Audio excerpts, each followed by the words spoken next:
UFC 320 just happened last night, my boys, and I'm still buzzing with hype and excitement, man, because everything is restored. Everything is peaceful for the light heavyweight division. Pereira is back on top. We have a lot of things we could do with him. Merab Dvalishvili furthering solidifying his bantamweight GOAT status. Prochazka, Jiri Prochazka, man, getting the clutch win, and so much more. Today, we're going to be stepping in the war room, and we're going to be doing a little bit of matchmaking and also a little bit of a recap for UFC 320, and I'm going to be going over a lot of the main card fighters and a couple of the prelims over who I believe they should get next. Who are their next fights that I believe should be booked next? Okay, that's what we're going over today. Just starting off with the first one here, it has to be the main event. It has to be Pereira. Pereira, man, I can shed a tear like I'm Ric Flair, okay? Everything is just restored in the universe, man. Everything is balanced. Pereira has ended the one...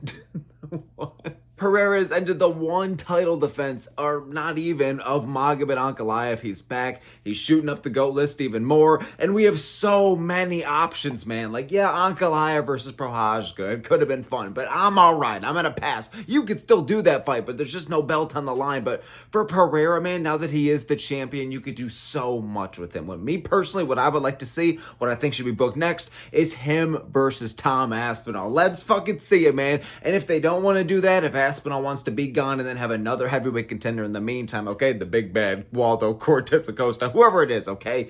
I think you could do Pereira versus Olberg. There's a storyline there of the Izzy prodigy, and he really is... You could argue, I mean, what is he on, like an 8 or 9 fight win streak? Something long right now in the UFC.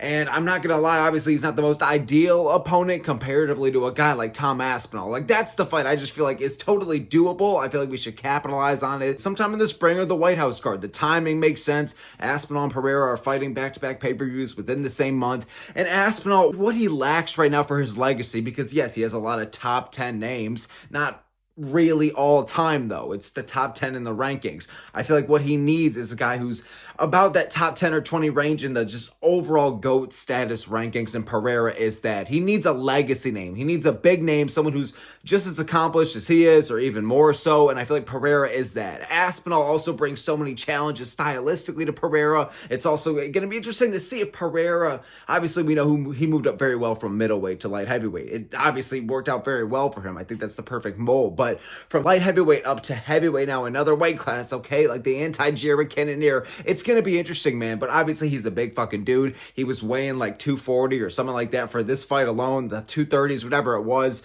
just right after the weigh-ins. It's insane, okay? I'm sounding like Joe Rogan here, but truly it is crazy. But I do think it's deserved. It's deserved. He's like 38 or 39 years old. He only has like a couple more fights in him, okay? Let's capitalize on it. Let's get a prime Aspinall. As long as Aspinall can complete the mission and defeat the terrorist that is Cyril Gane, man. We can see this fight. It's doable. Let's capitalize on it. And Olberg, again, it could be an option. I'm interested to see how Olberg's much more patient and technical style, and he relies heavily being on the back foot, how that's going to do against Pereira, who Pereira is just showed against Magomed Ankalaev, man, that you just can't fuck with him. Like, you cannot go into a fight with Pereira nowadays, even if it is Pereira damn near 40 years old. He'll be 80 years old, and if you just fuck with him the way that him and Ankalaev just had that heated back and forth, and not even just the one exchange. Like, it was a build-up. Pereira had genuine resentment, genuine hate. You could tell that the stare down when he was truly dialing in this time for this fight specifically, it was different when he's going like this and he's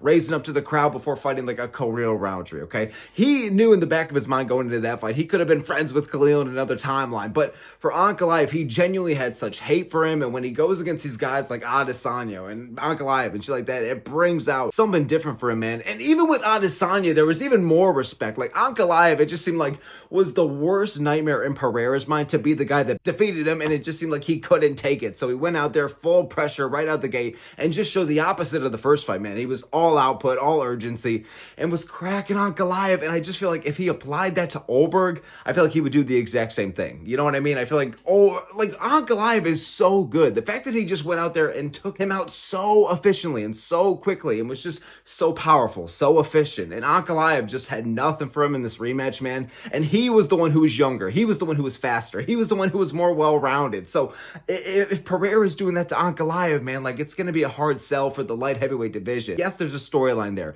Yes, Oberg could present problems for Pereira, but when the Aspinall fight is totally there, and when people have been talking about Pereira moving up for a while now, and I feel like it is deserved, we could see prime Aspinall versus a Pereira who just literally took the soul out of half of the light heavyweight division. Truly, I would lean towards Aspinall, to be honest. I think his size, his pressure, his striking. Wrestling, that's different from a big ink wrestling. It's a heavyweight wrestler. It's someone who's just going to be more urgent to finish as well. So I would lean towards Aspinall, but again, Pereira can get it done. Let's do it for the storyline. Let's do it for the fuck of it. But either way, everything is restored in the universe. Everything's restored in light heavyweight, the division. It's crazy because usually when these guys who were running the division for so long, it's kind of like a breath of fresh air when they lose the belt. But no, everything is better now that Pereira has the belt. We have options. We have things we could do, and there's big matchups for him, okay? I think you should do Pereira versus Aspinall, though, all right? Moving on to the next one we got, and my boys, this is just a pleasure to talk about. I was born too late to discover the earth. I was born too early to discover the universe, but I was born at the perfect time to watch Jiri Prochazka fight and get these kinds of wins, man. I loved it. Jiri Prochazka, you fucking had me scared there, okay? Casual Jiri Prochazka fan, obviously our hearts are going up and down the entire time because this dude in the first 2 rounds, man, was getting pieced up and he wasn't throwing too much output. Obviously that didn't last long. In the 3rd round, he came out guns a motherfucking blazing and he got the knockout and just brought the dogfight out of Khalil that we were kind of expecting, because we were saying in the build-up, if you get a patient fight against Khalil and you kind of take out the dogfight away from Jiri, it's going to favor Khalil. Obviously a slower fight, somewhere Khalil can land all the right shots and get comfortably in the pocket, and Jiri is just missing and ducking. But when the fight got chaotic, when Jiri decided I need a finish and I need to get the fuck after it, in casual Jiri fashion, man, again, we've been here before, it's a switch that flips it, man, and he just got the hell after it and started beating the shit out of Khalil, and he almost didn't finish him in time either. There was like 90 seconds left in the round, but Prochazka got it done, man. My fucking boy, the samurai gone true, man. I think you should give him Carlos Oberg. I really think that if the whole Aspinall situation didn't exist, and if we weren't at this specific point in Pereira's career, I would like to just see, like I was saying earlier, a Pereira versus Oberg. But fuck that for right now. I get it might be a little bit unfair to Oberg because he is on a very long win streak and he's racking up at this point right now like 3 or 4 ranked opponents. But I think Prochazka's the guy who's really, I don't even want to call him a gatekeeper because he's a guy who could become a champion. Like really, if Pereira didn't exist, I'm sorry, I just don't really need to see the trilogy. It really just happened like within the past 2 years. We don't really need to see that right now for Prochazka. I love him, genuinely one of my favorite fighters, but it was a great performance against Jamal Hill. Great fight. It was a great performance against Khalil Roundtree. Very similar and just great fight. But I think that Carlos Oberg, man, is another name to where if Prochazka beats him, man, everything up top at the title picture is going to be figured out anyways. And I feel like that maybe you could do this on the same card, or maybe you could do this in the spring, like I'm saying. Oberg and Prochazka just fought around a similar timeline. And it's a way to where Prochazka, man, he brings the dogfight out of everybody. He brings the excitement. He brings the urgency to just scrap and get in the pocket. And Oberg, who's someone who, again, he's had a lot of boring fight allegations. And yes, he's coming off of a crazy round 1 knockout, but against Reyes, who kind of just rushes in, and he's kind of just setting himself up to be caught against a guy like Oberg for shit like that. I feel like Prochazka is just a better fighter. Prochazka is the guy who also fucking knocked out Reyes. You know what I mean? And even a bit more of a prime Reyes. Crazy to say it. Like Reyes is 100 years old. But it is what it is, brother. I think that this matchup, man, Oberg's got a good chin. He's got good striking. He's very patient. But I think Prochazka would bring a very high pace and pressure in general to the fight. And I'm interested to see how Oberg handles that. So I think that this could be the true #1 contendership fight. Because even if Prochazka beats Oberg, at that point, it's a good enough sell to where, okay, this guy's on a 3-fight win streak since losing to Pereira. Pereira, whether he wins or loses against Aspinall, he'll still have that light heavyweight strap. And at that point, man, maybe he's 1 or 2 away from retiring. It wouldn't be too bad of an idea to go out in that trilogy against Prochazka at that point. But right now, unfortunately for Jiri and unfortunately for Oberg, I think that they have the best cases right now individually to earn their next title shot. So let's give it to each other, okay? Let's have them book against each other, all right? While Pereira does his thing at heavyweight. And again, who knows if Uncle Dana's actually going to go through with that. Prochazka and Oberg, I think it would be a great fight. fight, I would lean towards Prochazka, to be honest. I favor his striking. I favor his aggression. I favor his explosivity, his finishing ability, and his high-level experience. But I say book it, man. Both these guys just fought around a similar time, and it's a true number one contendership fight that you really can't deny. If Oberg wins, it's like, Jesus Christ, man. That's a great win in Prochazka. Only Pereira has done it in the UFC, and look where Pereira's at. And for Prochazka, man, like I said, he would earn a trilogy at that point, so I'm down for Prochazka versus Oberg next, okay? Moving on up next to Merab Dvalishvili, and this truly is just a clusterfuck up top, man. This is a guy who's running laps around the division at this point, and there's a lot of options, but it's a hard sell, man. You even got Merab when he won, okay? This is his moment to really, in Merab fashion, just start yapping, okay? Rogan asked him, who's next for the belt? Who's gonna be your next challenger? Who do you want next to face? And Merab goes, shit. It's kind of tough, you know. I can lose. I can still lose, you know. Nobody is unbeatable in this sport. Piotr Jan, hey, he's pretty good. This guy can knock me out. What do you think, guys? Like, Merab himself is telling people that, like, he can lose and there's a chance that he can get knocked out just to try and, like, sell the fight against Jan, against Umar in a rematch. Well, they're both rematches, but against Batista, a Song Yadong, I don't even know. They're going to have to throw a whole army. They're going to have to throw Godzilla. They're going to have to throw a duck and a lemonade stand at Merab just to take him out. Kill Bill, I don't know, but Merab, man, you really could give him anything. Like I said, it's a clusterfuck in every sense of the word. Piotr Jan, at this point, he's on a 3-fight win streak, and it's not too compelling of a rematch, but it is there. Jan's a good name to beat at least once on your resume, but twice is pretty damn good. The winner of Umar and Batista, if Batista wins, I feel like that's a pretty, it's hard to even say intriguing matchup. Like, what the fuck is Batista gonna do? Mario bitch-ass Batista. What is he gonna do to Merab that Sandhagen, Sugar, Umar himself, all these guys couldn't do to Merab already? I get Merab's getting up there in age, so at this point, every month that goes by is just more of a battle between Merab and Father Time. I will literally knock out Father Time. Fuck you, I'm never aging. But regardless, I'm starting to sound like commentary now, dude. Side note, I couldn't stand the commentary during this fight against Merab and Sandhagen, man. Regardless, man, this is the problem. We're entering this phase with Merab where he really is the bantamweight goat. He really is on top, but we're at this wall now where we're at a lack of fresh names, okay? So if you want to do, if Song Yadong beats a Sean O'Malley in like December or something, okay, do Song Yadong next. Song Yadong's on a pretty underrated streak right now, and people forget, but he really is holding his spot in the top 5 for a while now, and I feel like, again, one big win for him can get him a shot against Merab, okay? I feel like Song could present some problems for him, but again, I don't even know. Batista, Umar, Jan, it just depends, man, because Umar in a rematch, I'm not crazy about that because that would just be one win for Umar, and then we're just giving him right back to Merab. You could argue that Umar just doesn't even deserve it at that point because he needs at least a couple more or one more. You could argue that the fight just happened a year ago. Now we're just running it back like it's a DDP for Strickland. You could argue that that might be hard to sell. I don't know, but at the end of the day, you can kind of just do whatever here. If you asked me personally, if Batista beats Umar, obviously I think you should do Mario Batista. Maybe for now, just give Merab what he wants though, man. And maybe do Jan for like December or January or February, something. It's going to happen soon though, all right? You can guarantee a couple things in life, okay? One, that the sun is going to come shining tomorrow. And two, is that Merab is going to fight 2 months after he just did, okay? Batista and Umar, at least like that matches up really well timeline-wise. I know that Jan fought a couple months ago anyway. So like there are contenders that are going to be fresh for him, but at this point, it's just about mattering. Is it going to be a rematch again from Merab, or is it going to be a fresh name? I don't know. But again, Merab,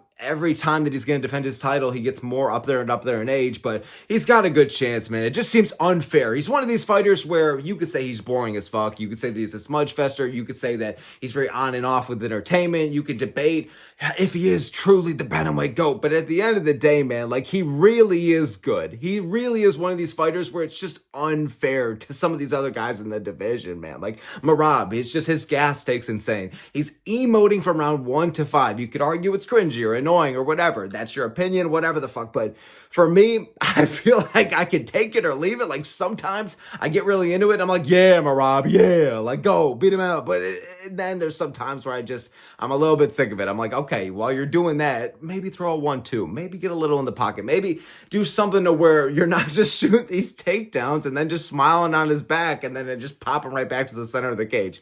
I don't know, man. From Merab, I can at least appreciate that he's active. I can at least appreciate that against against Umar and against the rematch with O'Malley, like he could have entertainment. And even with the Sandhagen fight, man, like he damn near almost knocked him out. That was gonna be crazy as hell. Like I know I was saying in the build-up, Merab could beat Sandhagen like via all of the above, like knockout, submission, or decision, but truly he really did almost have him out in the feet there for a while. Merab, it's gonna be hard to sell this next fight, but I'm rocking with the title reign. I feel like at this point, you accept what it is with Merab, okay? You're gonna get a 48-47. You're gonna get very fun moments, but whether the fight's gonna be fun is a hit or miss. You know what I mean? But you can count on Merab at least showing up. He's consistent with it. His cardio and his wrestling's insane. His striking is ever improving, and now he's even developing a bit of thud. Even, I dare say, some pop behind his shots, which is crazy. But against whoever the hell his next opponent's gonna be, I just know that Merab is gonna go into it being the bantamweight GOAT. I'm not sure who stops him right now. Merab versus the entire world, whoever the hell's on your screen, all the names I mentioned, it's really up to y'all. But I say Batista if he beats Umar, but if not, maybe Petr Yan in the rematch set. You know what I mean? So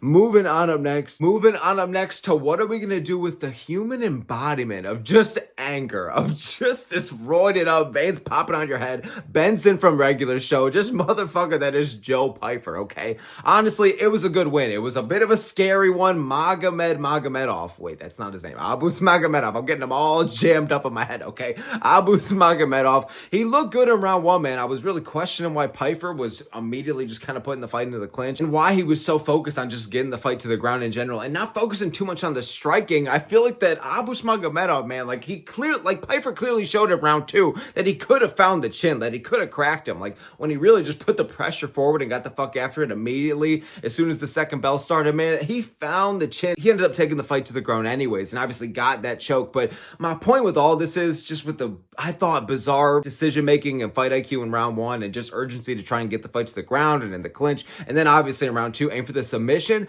Pyfer was just trying to show that I'm well-rounded and I can mix it up on the ground and I can get submissions, okay? Because we all know, obviously, that the striking is solid, okay? Obviously, he could be hittable and obviously he could be low output at times. But in general, the striking, it is good and it's powerful as fuck, okay? When Pyfer wants to flip his switch, man, he can fucking take anybody's lights out, okay? For the most part, okay? But the fact that now he's becoming more well-rounded, really coming into his own, coming into his prime, I feel like he did make a statement. He did get the finish too, okay? He really lived up to that, okay? This ain't no Kelvin Gastelum.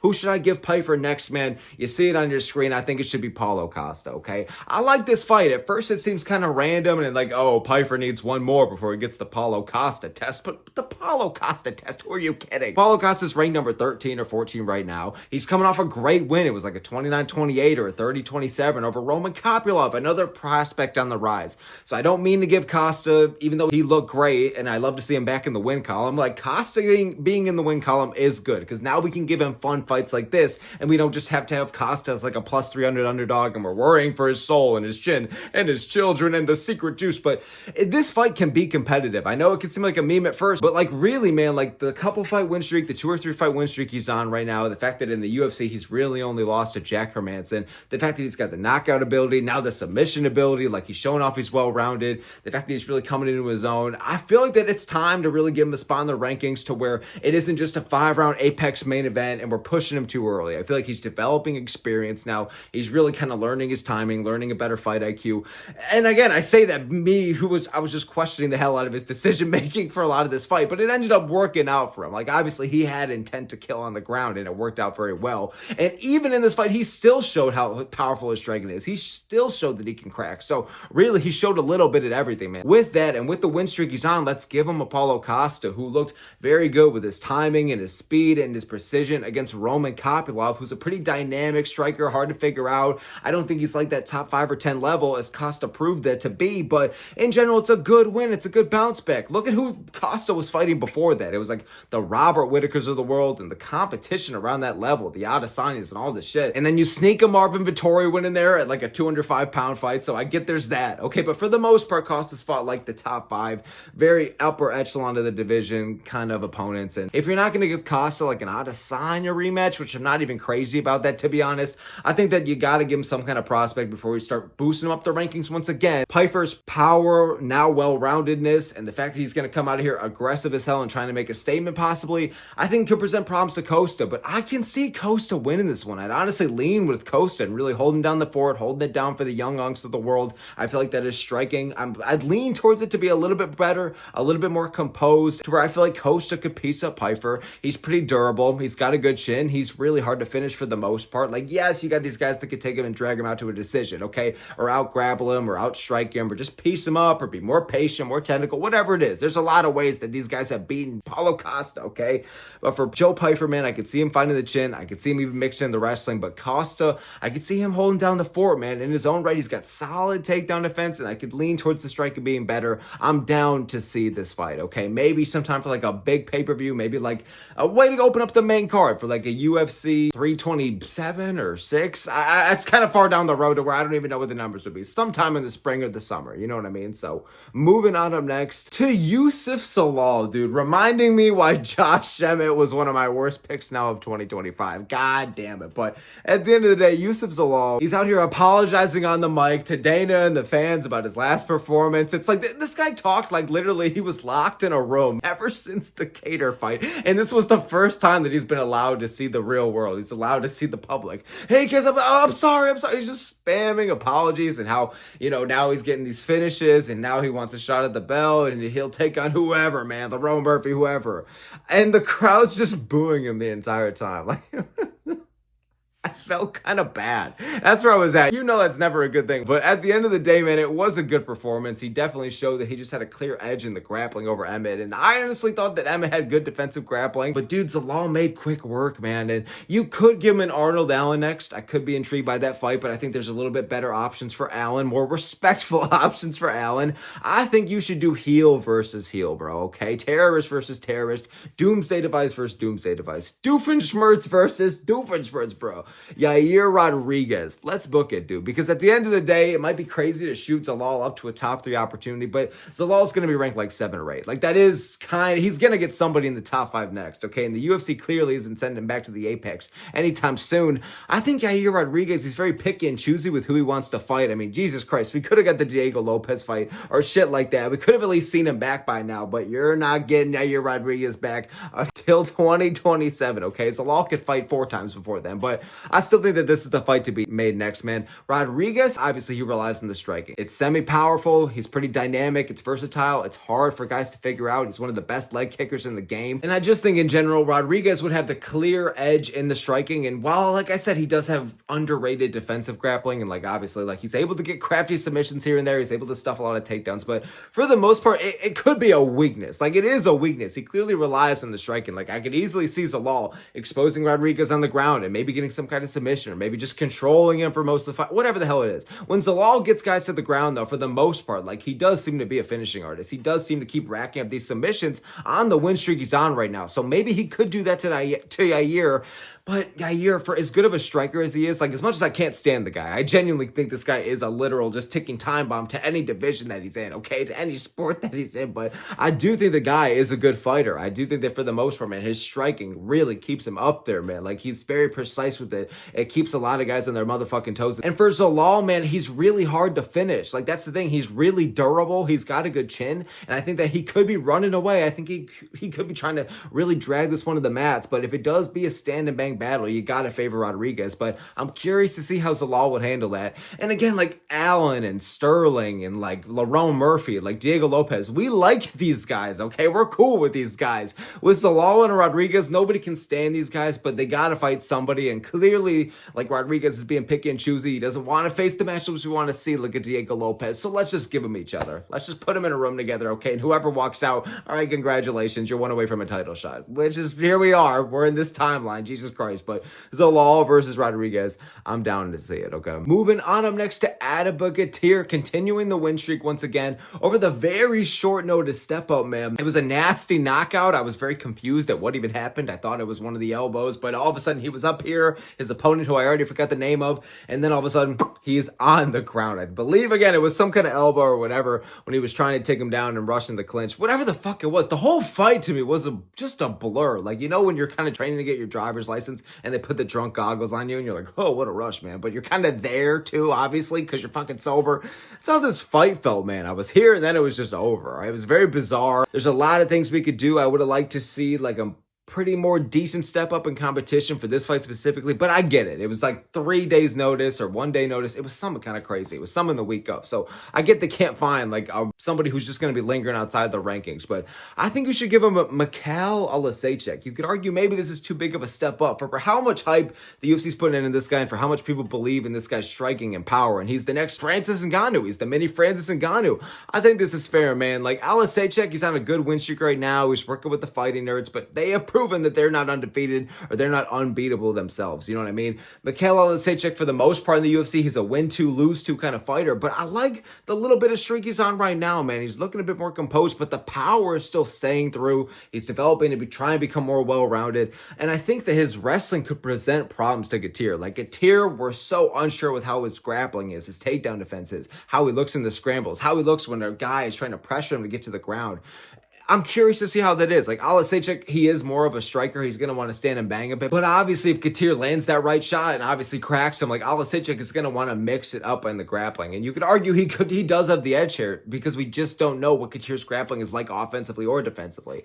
I also think, man, in terms of opponents, like I said, you can give him a lot of guys. I think you can give him Shara Bullet. I'd be down for that fight. If I ever saw Adama Gautier versus Shara Bullet, just kind of those two fighters where they're exciting, they're fun, they're strikers, they're going to bring it no matter what. So Shara Bullet versus Gautier, if you want to do that fight, I'm totally down for it. I think Shara Bullet has proved if he's going life and death with Marc-Andre Barriou, like I think Shara has proved that he's going to be here for the fans. He's entertaining. I just don't think he's ever going to be like that championship level like we thought. And you know what? There's nothing wrong with that. We could still get good out of Shara, man. We could still get fights like him versus Gautier. So if you want to see just a striker versus striker and someone who's generating a lot of name value, kind of a step up for Gautier, I'm down for him versus Shara Bullet, okay?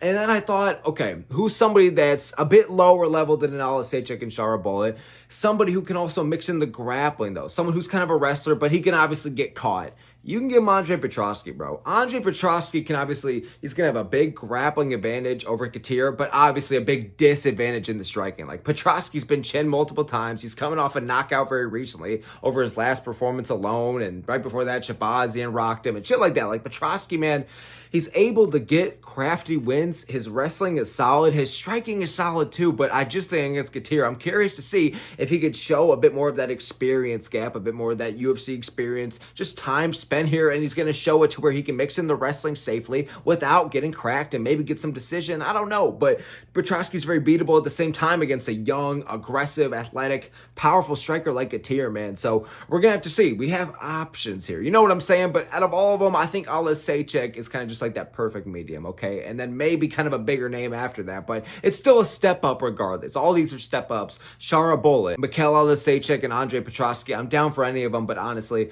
I'm down for Gautier versus Olasechek next, okay? And moving on to the last one we got here, okay? What are we gonna do with Corey Sandhagen, who honestly, again, I get Merab kind of dominated him here, but he did have a couple of moments. He's still in the top 5, and I feel like you could give him another prospect on the rise, like a Vinicius Oliveira or a David Martinez, all right? But that's originally what I was gonna do, okay? But I'm not gonna do that. And I'm not gonna give him some kind of grappler because he just fought the Merabs and the Umars and even like a Figueiredo who can mix it up, okay? I'm thinking, who can I give him that's a striker? Again, I almost gave him a Dave Martinez. That's a striker right there. Or a Vinicius Oliveira. There are striker matchup next for Sandhagen, but what can kind of keep him around like that top 5-7 matchup? What's something that we've been waiting to see for a long time? What's something that could work out well timing-wise for both of these guys? And we could see it at the White House card. It's Sean O'Malley, bro, okay? This kind of appeared to me like epiphany right before I was recording this, bro, okay? Because honestly, I didn't even think about this, but really, it's a fight that we all talk about so much and we all want to see it. And I'm like, okay, well, I hope we get that one day. But I thought about it, like, why can't we get it, like, eventually next year? Like, we can get it next summer at the White House card. Perfect kind of feature fight to have. I think Sean O'Malley, I think you should give him in the meantime for December. He wants to come back in December. He's made that very, very clear. Give him a Song Yadong. Perfect fight. Because if Song beats Sugar, title shot. Makes sense. We need to give contenders from Merab. If Sugar beats Song, it's not enough to give him like a title shot right away. Please, for the love of God. Hey, Sean O'Malley, please, let's do trilogy. Oh, dear God, let's please not do that. But I think that even then, Sean will need one more. I feel like if he fights in December, 6 months after that, perfect time to heal up, even if he takes a lot of damage, a little damage, whatever, for the White House card, okay? And obviously, he's bleeding the red, white, and blue. He'll want to be on there, and he's one of the biggest names in the UFC.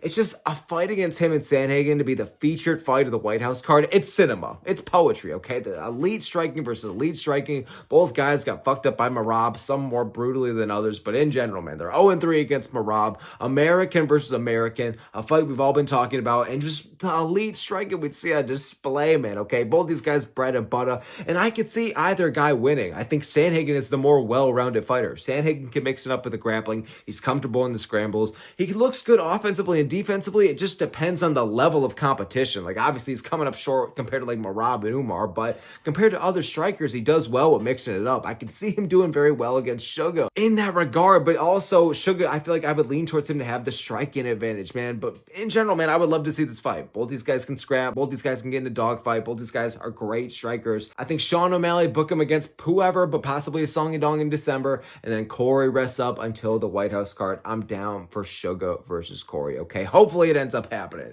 And that is going to be it. Thank you guys so very much for making this far in the video. Give me your time and attention. I really, really appreciate it, man. It means the world to me. So thank you guys so very much. I hope you had a good time watching the card. It was pretty damn good, man. The prelims were stinkers. I'm not going to lie, but the main card was fantastic for the most part. So in general, it was a great time. I'm excited for Rio as well. I got my predictions videos coming out in like a day or two after this. So I'm hyped for it, man, okay? Thank you guys so very much for watching. Leave your opinions in the comments below. What do you think of these matchups? What matchups would you make next? I would absolutely love to hear it, man. So let me know in the comments below. All the smoke here. Appreciate you all a lot. Have a good one, my boys. And I will see you all next time.